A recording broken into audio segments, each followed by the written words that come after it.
BPF নেতৃত্বাধীন চৰকাৰখনে সকলো জাতি জনগোষ্ঠীলৈ তেওঁলোকে চৰকাৰ গঠন কৰিছে আৰু সকলো জাতি জনগোষ্ঠীৰ উন্নয়নৰ কথা কৈছে। কিন্তু দুৰ্ভাগ্যবশত তেওঁলোকে নমিনেটেড MCLA আমাক প্ৰদান নকৰিলে, লগতে CSB মেম্বাৰ আমাক প্ৰদান নকৰিলে। আৰু এই BPF চৰকাৰখনক আমি উনুকিয়াই দিব বিচাৰিছোঁ। তেওঁলোকে আমাক কৈছে যে আপোনালোকে মৰম দিয়া নাই, তাৰ কাৰণে মৰম আমিও দিয়া নাই। ঠিক আছে, আমি 17 বছৰ কাক মৰম দিছিলোঁ?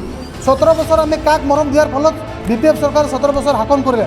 17 বছৰত আপোনালোকে কি আমাক প্ৰদান কৰিলে? বদন হাজদা ব্ৰিটিছৰ স্বাক্ষৰকাৰী আছিলে, তেওঁৰ পৰিয়ালে চাকৰি নাপালে, তেওঁৰ ষ্টেচু নবনাল। আপোনালোকে তেতিয়া ক'ত হৈ আছিলে? গতিকে BPFৰ এনেধৰণৰ মন্তব্যক আমি গৰিহণা জনাইছোঁ আৰু BPFক এনেধৰণৰ কাৰ্যকলাপৰ ফলত অনাগত বিধানসভা নিৰ্বাচনত যে BPF ইয়াৰ ফল ভুগিব লাগিব সেই কথা নিশ্চিত। গতিকে আমি BPFক আহ্বান জনাম যাতে সময় থাকোঁতে চাওতাল জনগোষ্ঠীৰ প্ৰতি সঁহাৰি জনাই CSB মেম্বাৰ আৰু নমিনেটেড MCLA প্ৰদান কৰিব লাগিব। অন্যথা BPFে প্ৰত্যেকটো সভা সমিতিতে তেওঁলোককো কলা পতাকা প্ৰদৰ্শন কৰা হ'ব বা কলা পতাকাৰ তেওঁলোকক সম্বৰ্ধনা জনোৱা হ'ব। আৰু গাঁৱত নিৰ্বাচনী প্ৰচাৰৰ বাবে যাব নালাগে আমি বাধা দিছোঁ। আৰু যদি কিবা কাৰণত তেওঁলোকে নিৰ্বাচনী প্ৰচাৰত গাঁৱত সোমায় তেতিয়াহ'লে বাধাৰ সন্মুখীন হ'ব, প্ৰতিবাদৰ সন্মুখীন হ'ব। BPF নেতৃত্বাধীন চৰকাৰখনে সকলো জাতি জনগোষ্ঠীলৈ তেওঁলোকে চৰকাৰ গঠন কৰিছে আৰু সকলো জাতি জনগোষ্ঠীৰ উন্নয়নৰ কথা কৈছে। কিন্তু দুৰ্ভাগ্যবশত তেওঁলোকে নমিনেটেড MCLA আমাক প্ৰদান নকৰিলে, লগতে CSB মেম্বাৰ আমাক প্ৰদান নকৰিলে। আমি দুখ প্ৰকাশ কৰিছোঁ। অত্যন্ত খিলঞ্জীয়া আৰু অত্যন্ত জনবহুল BTCত চাওতাল জনগোষ্ঠীত আছে, তথাপিও সেই চাওতাল জনগোষ্ঠীক প্ৰবঞ্চনা প্ৰতাৰণা কৰিছে এই BPF চৰকাৰখনে। আৰু এই BPF চৰকাৰখনক আমি উনুকিয়াই দিব বিচাৰিছোঁ। তেওঁলোকে আমাক কৈছে যে আপোনালোকে মৰম দিয়া নাই, তাৰ কাৰণে মৰম আমিও দিয়া নাই। ঠিক আছে, আমি 17 বছৰ কাক মৰম দিছিলোঁ? 17 বছৰ আমি কাক মৰম দিয়াৰ ফলত BPF চৰকাৰে 17 বছৰ শাসন কৰিলে। 17 বছৰত আপোনালোকে কি আমাক প্ৰদান কৰিলে? বদন হাজদা ব্ৰিটিছৰ স্বাক্ষৰকাৰী আছিলে, তেওঁৰ পৰিয়ালে চাকৰি নাপালে, তেওঁৰ ষ্টেচু নবনাল। আপোনালোকে তেতিয়া ক'ত হৈ আছিলে?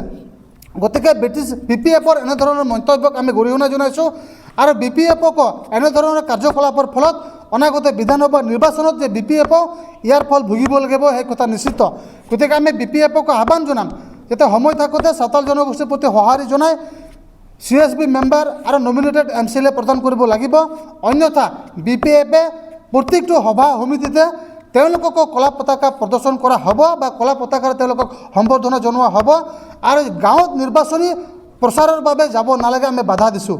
আৰু যদি কিবা কাৰণত তেওঁলোকে নিৰ্বাচনী প্ৰচাৰত গাঁৱত সোমায় তেতিয়াহ'লে বাধাৰ সন্মুখীন হ'ব, প্ৰতিবাদৰ সন্মুখীন হ'ব। গতিকে শেষবাৰৰ বাবে আমি BPFক আহ্বান জনাম অনাগত দিনত যাতে ভাল চৰকাৰ এটা চলাবৰ কাৰণে বা ভাল চৰকাৰ বা ভাল শাসন চলাবলৈ হ'লে চাওতাল জনগোষ্ঠীৰ অগ্ৰাধিকাৰ পোৱাটো খাটাং। আৰু তেওঁলোকে কৈছে সকলো জাতি জনগোষ্ঠী মিলি আমি চৰকাৰ চলাইছোঁ। সঁচাকৈ যদি আপোনালোকে সকলো জাতি জনগোষ্ঠীলৈ চৰকাৰ চলাইছে তেতিয়াহ'লে চাওতাল জনগোষ্ঠীৰ পৰা প্ৰতিনিধিত্ব পাব লাগে। আৰু আমি এইটোও দাবী কৰিম যে অনাগত দিনত BPFৰ দলত সম্পাদক, সাধাৰণ সম্পাদক বা সম্পাদক পৰ্যায়লৈ আমাৰ অবড়ো জনগোষ্ঠীৰ পৰা বা চাওতাল জনগোষ্ঠীৰ পৰা প্ৰাধান্য পাব লাগে। তেতিয়াহ'লেহে আমি বিশ্বাস কৰিম যে BPFে সমূহ জনগোষ্ঠীক লৈ আগবাঢ়ি আছে।